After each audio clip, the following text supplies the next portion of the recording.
कक्षा 10 सामाजिक विज्ञान विषय के अंतर्गत हम अपनी यात्रा को आगे बढ़ाते हुए राज्य सरकार जो हमारा अध्याय चल रहा था उस अध्याय के अंतर्गत विधानसभा अध्यक्ष के कार्यों पर चर्चा करेंगे।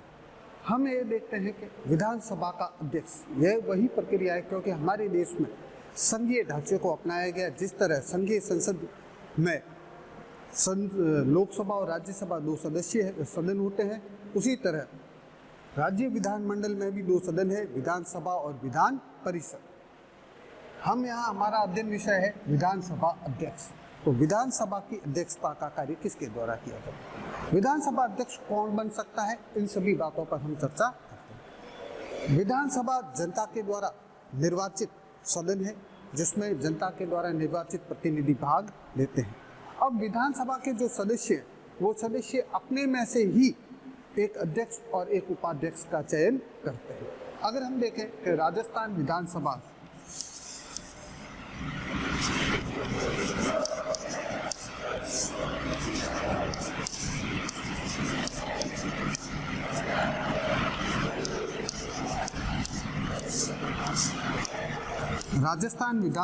के अध्यक्ष वर्तमान में श्री CP जोशी जी। वर्तमान में राजस्थान विधानसभा के अध्यक्ष श्री CP जोशी, इनका चयन विधानसभा के सदस्यों के द्वारा किया जाता है।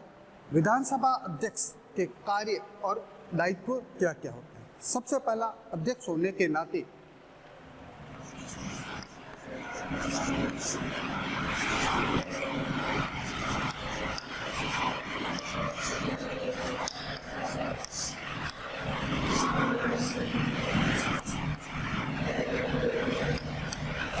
कार्य व अधिकार। सबसे पहला, अध्यक्ष होने के नाते वह बैठकों की अध्यक्षता करता है।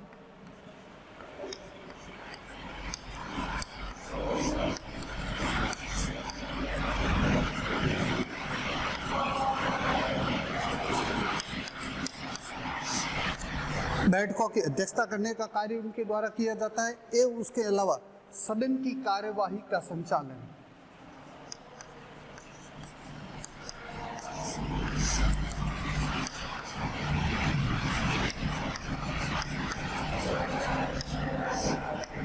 सदन की कार्यवाही का संचालन विधानसभा के अध्यक्ष के द्वारा किया जाता है।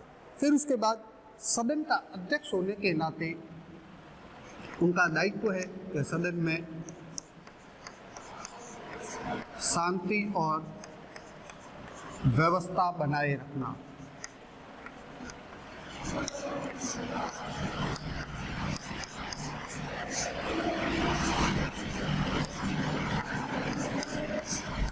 सदन जो हम कह सकते हैं सदन की गरिमा का पालन करवाना, सदन का नियमानुसार संचालन करना, सदन में शांति व्यवस्था और अनुशासन बनाए रखने का दायित्व भी विधानसभा के अध्यक्ष का होता है।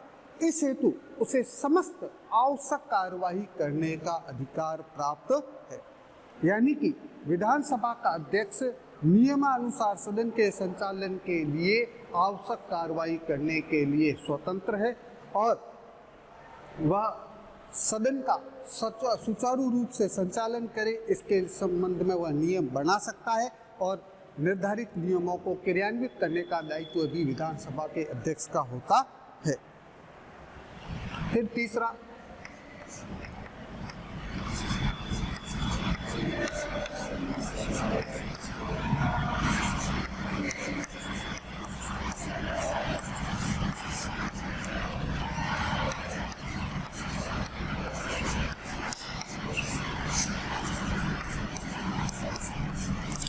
सदन में भाषण की अनुमति देना। यानी सदन में कौन सा सदस्य कब बोलेगा, उसके लिए कितना समय निर्धारित है और किस सदस्य को कब बोलने का समय दिया जाएगा, ये सारी चीजें निर्धारित करने का कार्य किसका होता है, अध्यक्ष का। ये अध्यक्ष ही तय करेगा कि किस सदस्य को कितना समय मिलेगा, वो किस समय बोलेगा और कार्रवाई का क्रम क्या होगा। इन सभी के बारे में निर्णय लेने का अधिकार विधानसभा के अध्यक्ष का होता है। फिर उसके अलावा चौथा पॉइंट हम देखते हैं।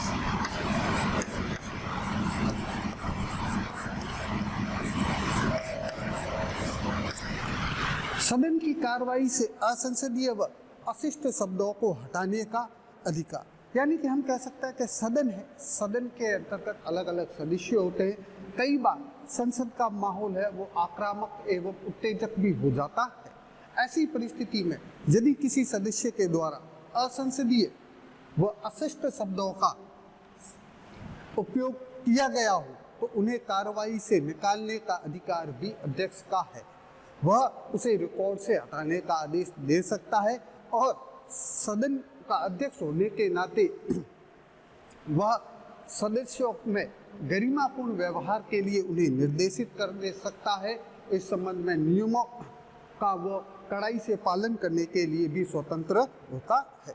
उसके अलावा हम कह सकते हैं कि सदन का अध्यक्ष होने के नाते वह विशेषतया यह ध्यान रखता है कि सदस्यों के द्वारा असंसदीय व अशिष्ट शब्दों का प्रयोग न किया जाए। अब इसके बाद हम अगला बिंदु देखते हैं।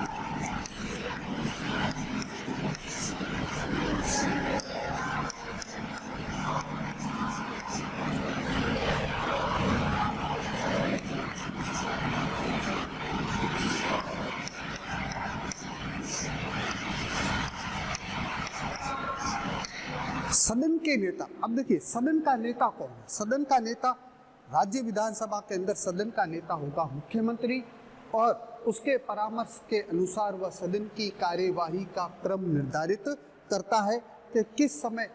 इसके अंतर्गत हम कह सकते हैं एक मंत्री भी होता है जिसे हम कहते हैं संसदीय कार्य मंत्री।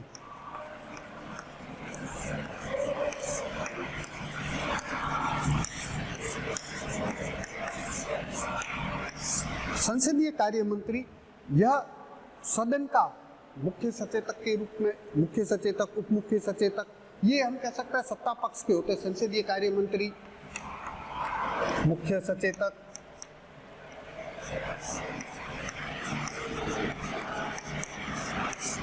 और उप मुख्य सचेतक और मुख्यमंत्री। तो हम कह सकते हैं कि सबसे पहले सदन का नेता कौन है? मुख्यमंत्री, फिर उसके बाद संसदीय कार्य मंत्री और फिर उसके बाद मुख्य सचेतक। इनकी सहमति से, इनके परामर्श के द्वारा वह सदन की कार्यवाही का क्रम निर्धारित करता है। जिस तरह से हम देखते हैं कार्यवाही का क्रम, यानी प्रश्नकाल के पश्चात कौन से विधेयक रखे जाएंगे, किन विधेयकों पर चर्चा की जानी चाहिए, चर्चा का क्रम क्या रहेगा। उसके अलावा हम कह सकते हैं कि सदन की कार्यवाही के अंतर्गत जो महत्वपूर्ण विधेयक है, विधेयकों पर चर्चा, सरकार के द्वारा जवाब दिया जाना, यानी कि हम कह सकते हैं सदन की समस्त कार्यवाही का संचालन है वह सदन के नेता के परामर्श पर अध्यक्ष के द्वारा निर्धारित किया जाता है। वही यह तय करता है कि सदन की कार्यवाही का संचालन किस प्रकार से किया जाएगा। अब छठा बिंदु है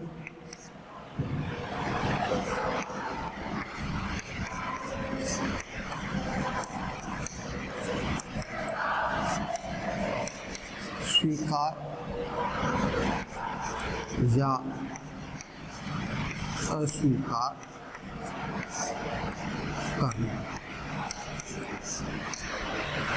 सदन का अध्यक्ष होने के नाते ये अध्यक्ष का दायित्व होता है और यह इसका हम कह सकते हैं एक विशेष अधिकार है। सदन का अध्यक्ष होने के नाते अध्यक्ष का यह विशेष अधिकार है कि वह सदस्यों के प्रश्नों को स्वीकार कर सकता है, उन्हें अस्वीकार कर सकता है। ये सदन के अध्यक्ष का एक विशेष अधिकार होता है कि वह कार्यवाही में किन प्रश्नों को सम्मिलित करना है और किन प्रश्नों को कार्यवाही में सम्मिलित नहीं करना है। इनको स्वीकार व अस्वीकार करने का दायित्व किसका होता है? विधानसभा के अध्यक्ष का। फिर इसके बाद 7वां है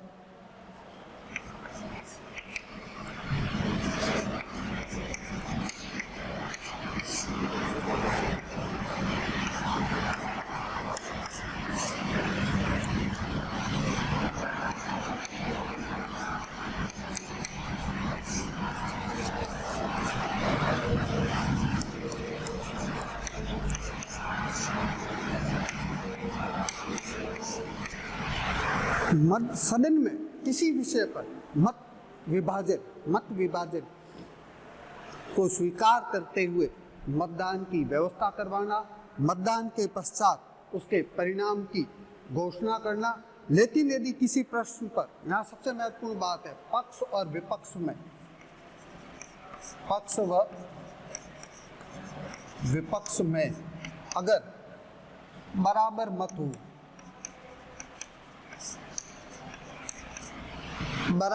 हो, तो ऐसी स्थिति में निर्णायक मत देने का अधिकार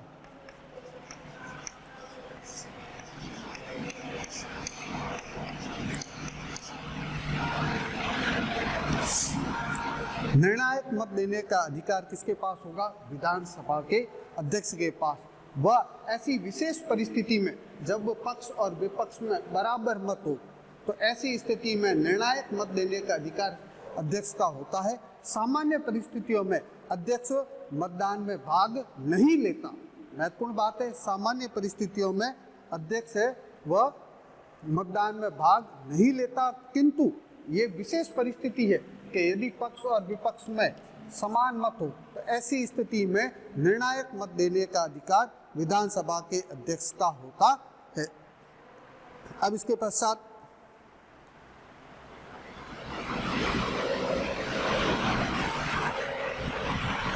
ये हमारा 8वां बिंदु था।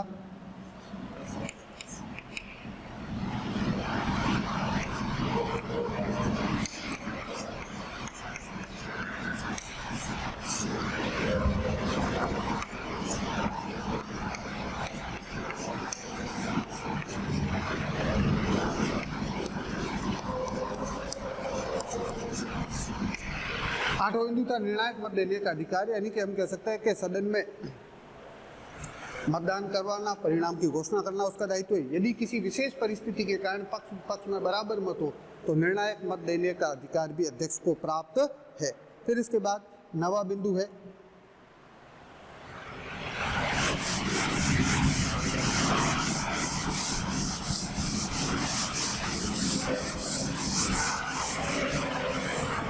जो विधानसभा अध्यक्ष की एक महत्वपूर्ण, तो हम कह सकते हैं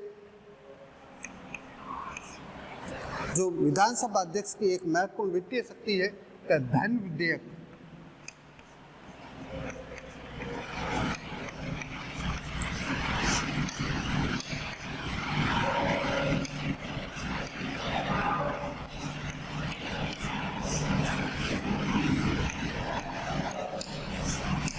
यह विधानसभा अध्यक्ष की एक विशेष शक्ति है कि वह यह तय करता है कि कौन सा विधेयक धन विधेयक है और कौन सा विधेयक धन विधेयक नहीं है। यानी कि हम कह सकते हैं कि धन विधेयक के निर्धारण का अधिकार किसके पास है? विधानसभा के अध्यक्ष के पास।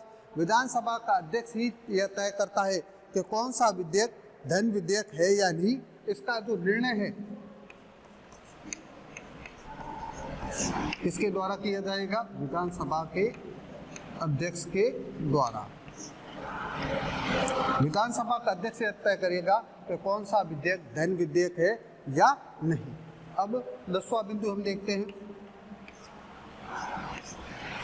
दल बदल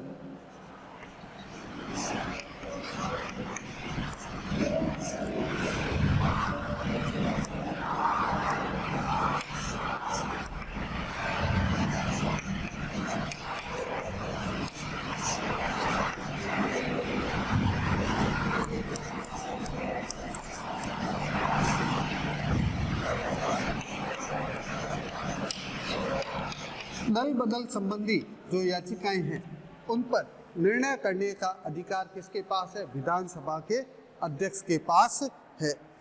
अब यहाँ हम कह सकते हैं कि यह दल बदल संबंधी प्रावधान है भारतीय संविधान की महत्वपूर्ण पॉइंट है 10वीं अनुसूची में।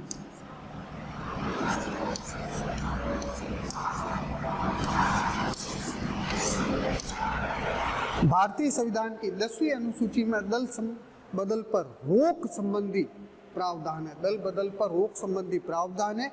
इन प्रावधानों के अंतर्गत विधानसभा अध्यक्ष को यह एक महत्वपूर्ण प्रशासनिक शक्ति प्राप्त है, यानी कि हम कह सकते हैं कि प्रशासनिक एवं न्यायिक शक्ति प्राप्त है कि वह दल बदल संबंधी याचिका पर निर्णय का अधिकार रखता है। अभी हाल ही के वर्षों में कई राज्यों में दल बदल संबंधी विषयों पर कई बार हम कह सकते हैं कि कार्यवाहियां भी हुई, तो वह कार्रवाई किसके द्वारा की जाती है? विधानसभा के अध्यक्ष के द्वारा। तो इस प्रकार हम कह सकते हैं कि विधानसभा का अध्यक्ष का पद केवल और केवल नाम मात्र का पद ना होकर वह सदन का एक मुख्य अधिकारी होने के नाते जो हम कह सकते हैं कि सदन का सुचारू रूप से संचालन करना, सदन की कार्यवाही को व्यवस्थित तरीके से संचालित करने का दायित्व विधानसभा के अध्यक्ष के पास होता है। और हम कह सकते हैं कि हमारी जो व्यवस्थापिका है, व्यवस्थापिका के एक महत्वपूर्ण स्तंभ के रूप में अध्यक्ष कार्य करता है। तो ये तो हो गए विधानसभा के अध्यक्ष के कार्य। आज हम एक और महत्वपूर्ण बात देखते हैं कि यदि किसी कारणवश विधानसभा के अध्यक्ष का पद खाली हो तो उसकी अनुपस्थिति में उसके दायित्वों का निर्वहन कौन करेगा? तो यहाँ हम कह सकते हैं कि सदन में दो अधिकारी होते हैं, अध्यक्ष, और अध्यक्ष के बाद होता है उपाध्यक्ष। अध्यक्ष और उपाध्यक्ष ये दो प्राधिकारी होते हैं। यदि किसी कारणवश अध्यक्ष अनुपस्थित है तो उसकी अनुपस्थिति में उसके समस्त दायित्वों का निर्वहन कौन करेगा? उपाध्यक्ष। उपाध्यक्ष के द्वारा ही समस्त शक्तियों का प्रयोग किया जाएगा। जो समस्त शक्तियां किसे प्राप्त होती है? विधानसभा के अध्यक्ष को। आज हम एक नए टॉपिक का विधान परिषद के बारे में सामान्य परिचय करते हैं।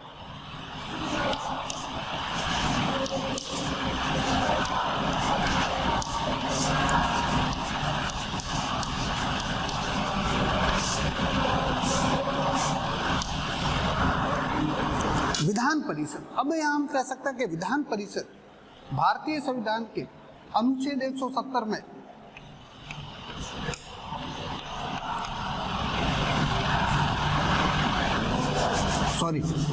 भारतीय संविधान के अनुच्छेद 169 में 168 में विधानमंडल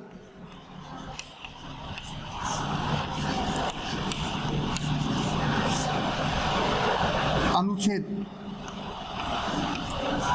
169 विधान परिषद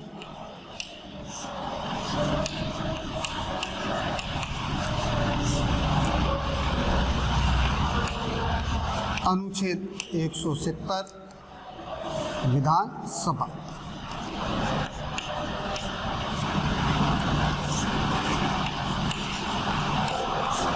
के गठन का प्रावधान किया गया है। तो हम कह सकते हैं ये तीनों ही अनुच्छेद महत्वपूर्ण है।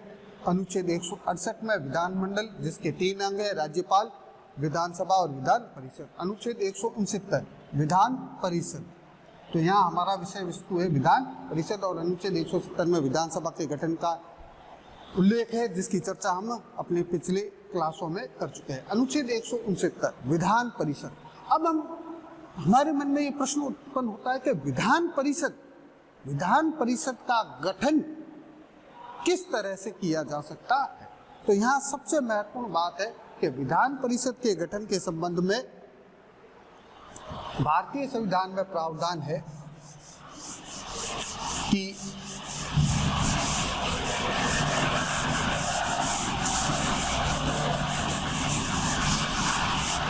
विधान परिषद के गठन के संबंध में भारतीय संविधान में प्राप्त है कि इसके गठन, सृजन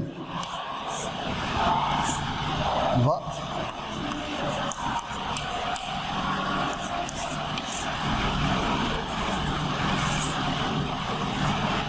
इसके सृजन व समाप्ति का, या जिसे हम कह सकते हैं उन्मूलन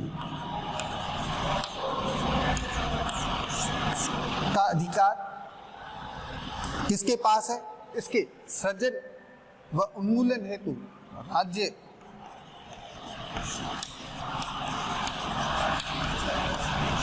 विधानसभा के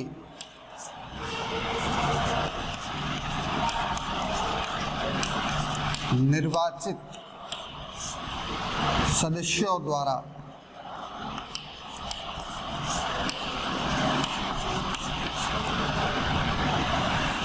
पारित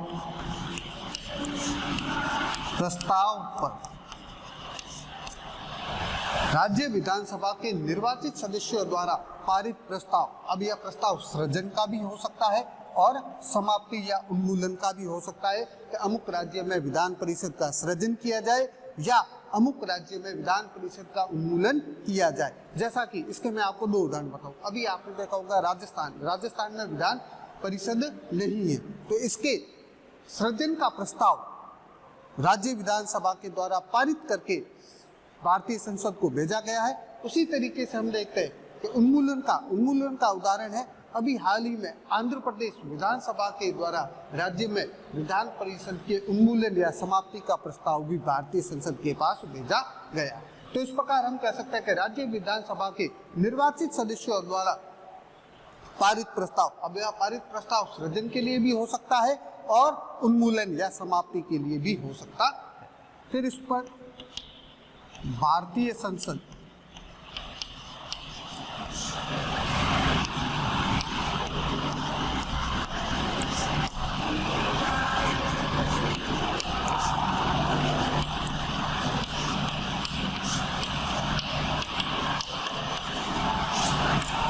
विधानसभा ने जो प्रस्ताव पारित किया है, चाहे वह सृजन का हो और समाप्ति का हो, उस पर निर्णय करने का अधिकार किसको प्राप्त है? भारतीय संसद को। उसी के आधार पर भारतीय संसद उस राज्य के लिए विधान परिषद का सृजन भी कर सकती है और उसकी समाप्ति या उसके उन्मूलन का भी निर्णय कर सकती।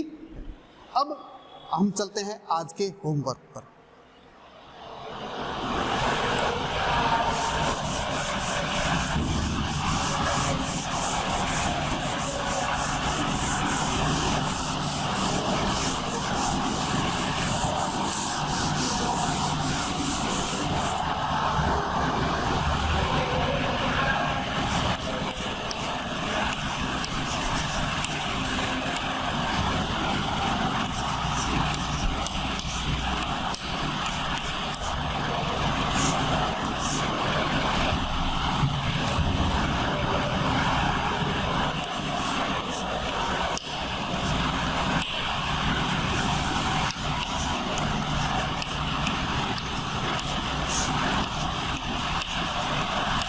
विधानसभा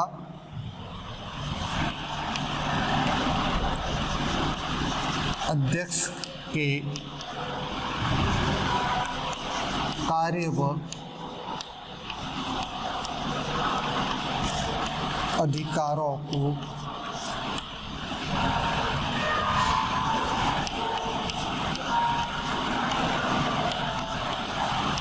संक्षेप में बताइए। यह प्रश्न आपके गृह कार्य के लिए है। विधानसभा अध्यक्ष के कार्य व अधिकारों को संक्षेप में बताइए। धन्यवाद। इसके आगे की चर्चा हम अगली क्लास में करेंगे।